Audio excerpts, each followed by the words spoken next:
Hello students, welcome in our geography class. Today we are going to continue our second chapter, the origin and the evolution of Earth. So our today's topic is the star formation. This is the topic. So let me discuss about the formation of a star. Students, the distribution of matter and energy was not even in the early universe. जो हमारा early universe था उस समय matter और energy universe में evenly distributed नहीं थी, एक जैसे मात्रा में नहीं थी. And these initial density differences gave rise to difference. और जब मैटर और एनर्जी इवन नहीं होते हैं तो यानी कि इनके बीच की जो डेंसिटी है उसमें भी डिफरेंसेस शो होते हैं, राइट? और उस डिफरेंसेस की वजह से ग्रेविटेशनल फोर्सेस में भी डिफरेंसेस आते हैं and it cause the matter to get drawn together. और इसकी वजह से जो मैटर्स हैं वो एक दूसरे की तरफ ड्रॉन होने लगते हैं, खिंचने लगते हैं, राइट? तो these form the base for development of gases. तो these form the basis for development of galaxies. और इसने फिर इस तरह के डिफरेंशिएशन ने, इस तरह के एक दूसरे की तरफ जो ड्रॉन होने वाला सिस्टम था, इसने गैलेक्सीज को बनने में, उसको डेवलप होने में मदद की. A galaxy contains a large number of stars. Galaxies में बहुत सारे स्टार्स होते हैं, अनगिनत तारे. And galaxies spread over vast distances. Galaxies जो हैं बहुत दूरी तक फैली हुई होती हैं. और आपको पता है ये इतनी ज्यादा दूर तक होते हैं कि इनको किलोमीटर या मीटर में तो नाप ही नहीं सकते. तो फिर इनको कैसे नापते हैं? To measure the distance between the galaxies in light years. इन्हें हम लोग लाइट ईयर्स में नापते. लाइट यानी कि रोशनी, ईयर्स मतलब साल. वन ईयर में लाइट को कितना समय लगा ट्रेवल करने में? और आपको पता है लाइट की स्पीड कितनी होती है? 3 लाख किलोमीटर पर सेकेंड. इतनी तेज चलती है लाइट. और अगर इस गति से लाइट जो है एक साल में डिस्टेंस कवर कर रही है तो सोच सकते हैं ना कितना ज्यादा डिस्टेंस कवर करती होगी. क्योंकि हमारी गैलेक्सीज में डिफरेंस है ही इतना, के बीच के डिस्टेंसेस हैं ही इतने. आपको पता है जो डायमीटर होता है गैलेक्सीज का, ये भी डिफरेंशिएटिंग होता है. हर गैलेक्सीज के अपने अपने डायमीटर होते हैं. कुछ गैलेक्सीज का डायमीटर 80,000 तक होता है और कुछ का 150,000 light years. Diameter light years में है 80,000 to 150,000. Understood?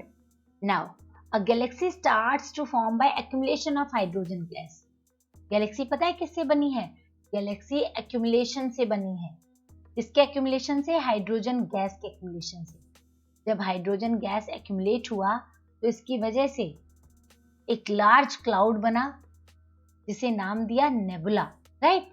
Eventually growing nebula develop localized lumps of gas. और उसके बाद इस नेबुला ने क्या किया? इस नेबुला ने clumps of gases, localized clump of gases बनाने शुरू की.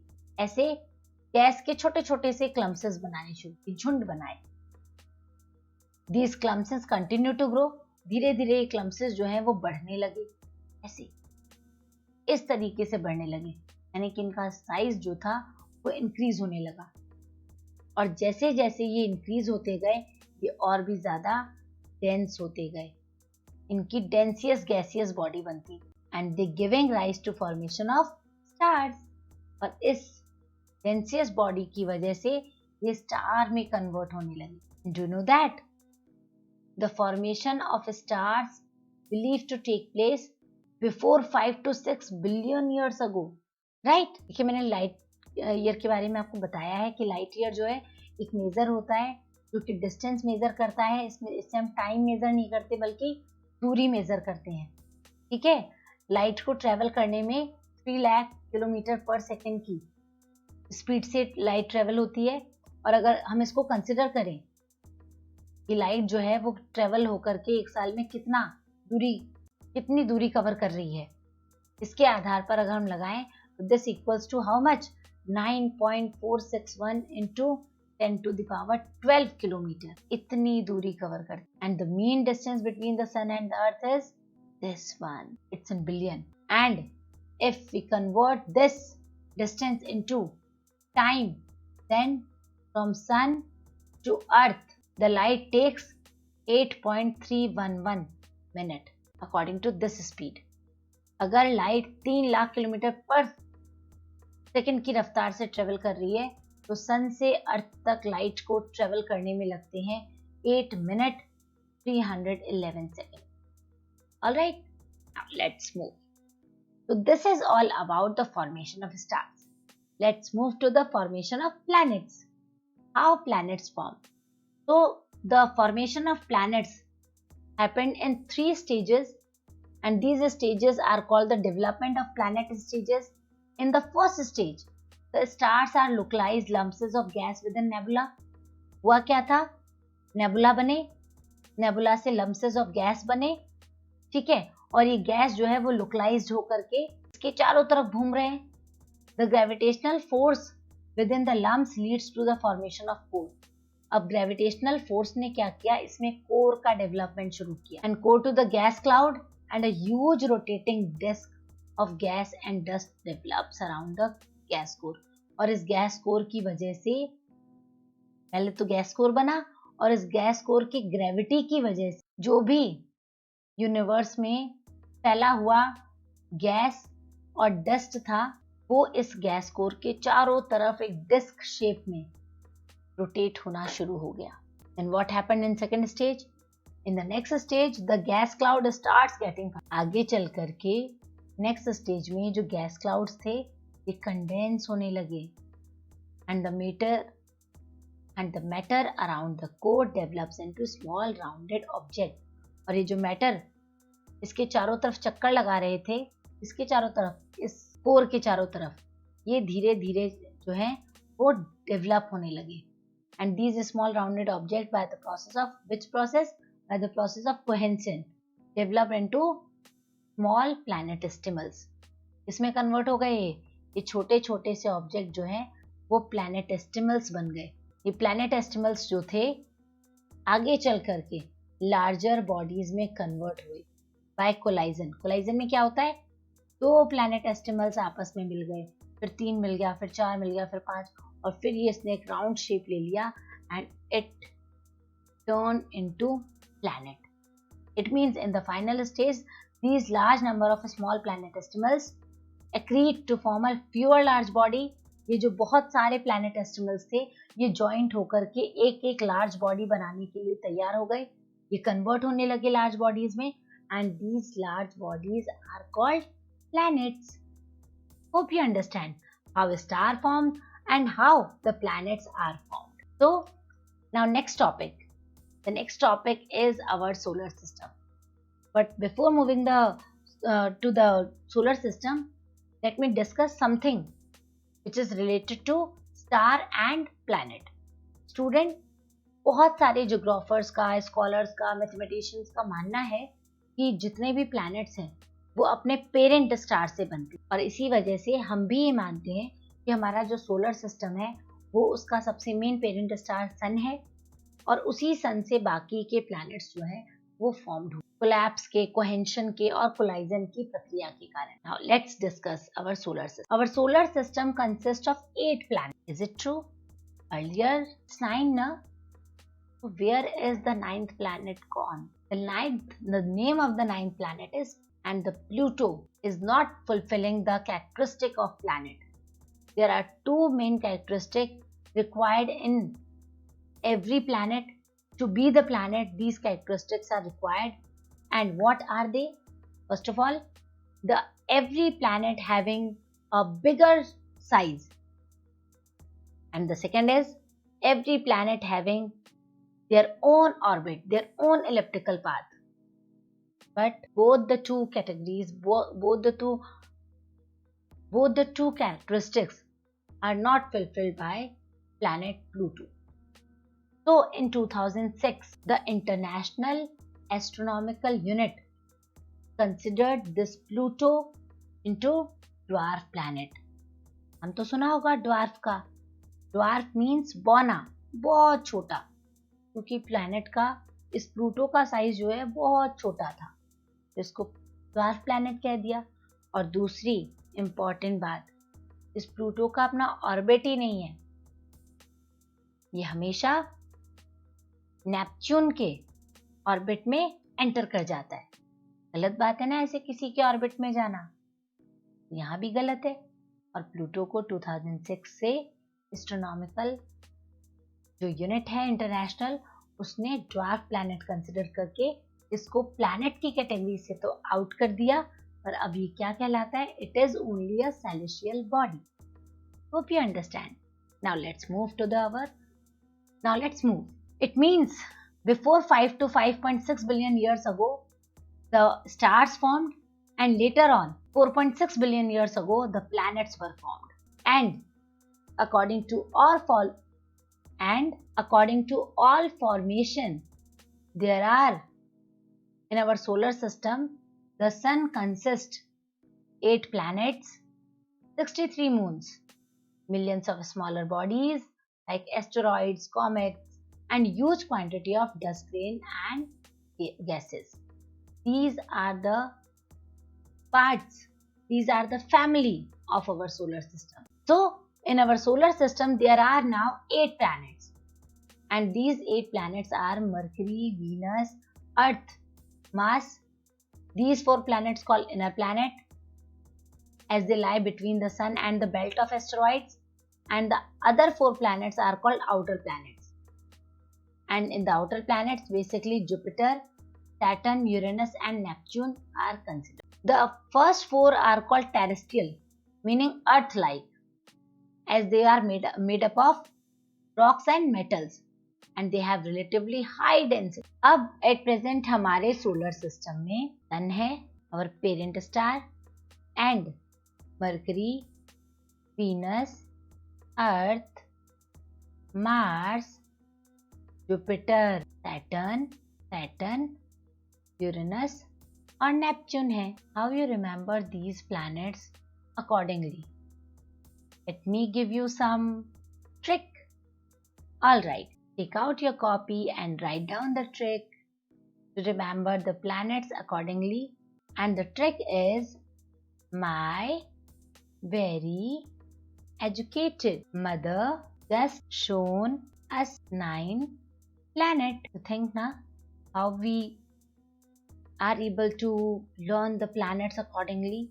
The M stands for Mercury, V for Venus, P for Earth, M for Mars, J stands for Jupiter, S stands for Saturn, U stands for Uranus, N for Neptune and P for Pluto. Earlier we have 9 planets.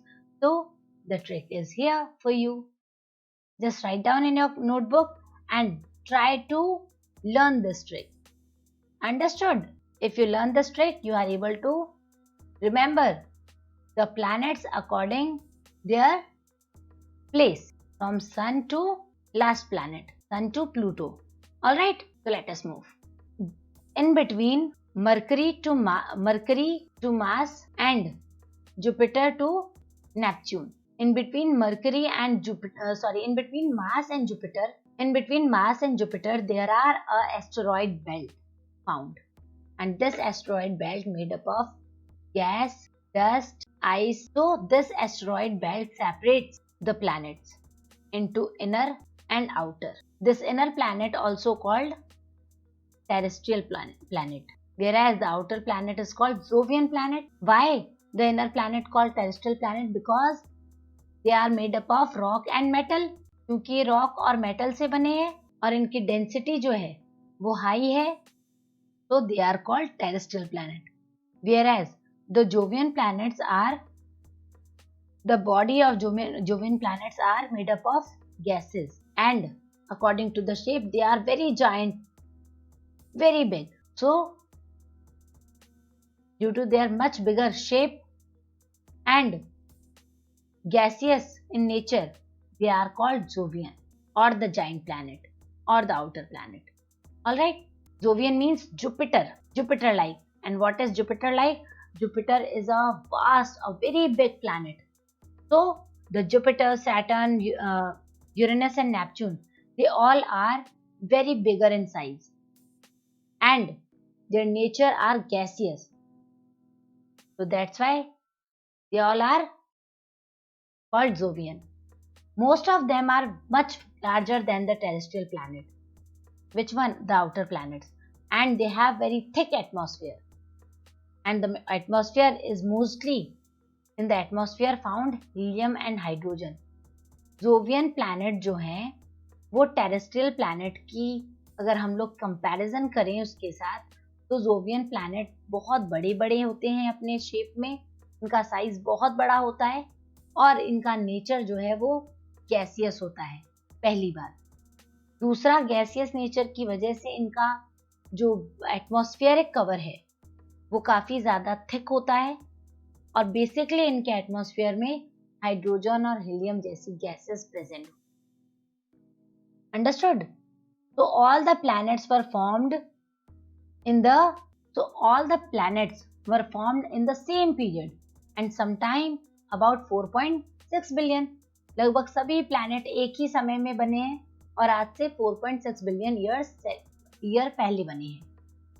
और ये बात तो मैंने आपको बता दी कि 2006 में Pluto जो था वो भी प्लैनेट था, लेकिन इंटरनेशनल एस्ट्रोनॉमिकल यूनिट की एक मीटिंग हुई और according to International Astronomical Union they taken a decision regarding Pluto, and like other celestial body it discovered in recent phase may be called dwarf planet. इसको discover किया गया है कि इसका साइज जो है बहुत छोटा है, इसलिए इसको ड्वार्फ प्लैनेट की कैटेगरी में शामिल कर दिया गया है. It is called dwarf planet. Hope you guys understand the topic well. Now let us discuss about the differences between terrestrial and Jovian. आखिर टेरेस्ट्रियल और जोवियन प्लैनेट में और क्या क्या डिफरेंसेस पाए जाते हैं. तो terrestrial planet were formed in the close vicinity of parent star where it was too warm for gaseous to condense to solid particles. Terrestrial planet जो है वो बहुत ही ज़्यादा नज़दीक होते हैं अपने पेरेंट स्टार के और इसीलिए बहुत ही ज़्यादा गर्म होते हैं और इतनी गर्मी के कारण इनका गैसेस को कंडेंस करने का जो प्रोसेस होता है वो नहीं हो पाता, इसीलिए गैस सॉलिड पार्टिकल्स में कन्वर्ट नहीं हो पाता. जबकि जोवियन प्लैनेट्स जो होते हैं वो डिस्टेंट लोकेशन पे होते हैं, तो इनका एटमॉस्फेरिक कवर बहुत ही ज़्यादा डेंस होता है, ये गैसियस होते हैं. Right. Second difference, the solar wind was most intense near the sun. हम सभी जानते हैं कि सन के आसपास एक बहुत तेज हवा चलती है, बहुत गर्म, बहुत ही आंधी वाली हवा चलती है और उसको नाम दिया जाता है solar wind. And so it blew of lot of gas and dust from the terrestrial planets. फिर ये क्या करती है, जब ये सोलर हवा चलती है तो बहुत सारी गैस और डस्ट को वहां से टेरेस्ट्रियल प्लैनेट से उड़ाती है. The solar winds were not all that intense to cause similar removal of gases from Jovian planet. लेकिन ये सिमिलर काम जो है वो जोवियन प्लैनेट से नहीं कर पाती क्योंकि इनके बीच का जो डिस्टेंस है वो बहुत ज्यादा है. तो सोलर विंड में जो कैपेसिटी, जो इंटेंसिटी स्टार्टिंग के इनर प्लैनेट्स में होती है, वही इंटेंसिटी आउटर प्लैनेट्स में नहीं होती है. Second thing clear. Now the last, the terrestrial planets are smaller and their lower gravity could not hold the escaping gases. Terrestrial planets छोटे होते हैं, इनकी ग्रेविटी कम होती है, तो ये जो गैसेस निकल के जा रही होती हैं due to the solar wind attraction, they are not able to hold them. Who are not able to hold them? Planets are. The inner planets, the terrestrial planets are not able to hold these escaping gas. But Jovian planet did the same. First of all, solar winds are not able to arise at the Jovian planets. So this system, the third system, is not happened over there. Hope you guys understand the topic well. यहाँ देखिए एक चीज और है, यहाँ एक table given है आपके पास. इस टेबल में आपको डिस्टेंस, डेंसिटी और रेडियस और सैटेलाइट इन सबके इंफॉर्मेशन दे रखी है. आपको इस टेबल को अच्छे से लर्न कर, कम से कम किसके पास कितने मून्स हैं या कौन सा प्लैनेट ऐसा है जिसके पास ज्यादा मून्स हैं, इन सबको आपको चेक करना है. ठीक है, लर्न भी करना है. Hope you guys understand all the topic well. Now, in our next video, we are going to take the topic, the moon. Till then, take care. Bye-bye. Have a nice day.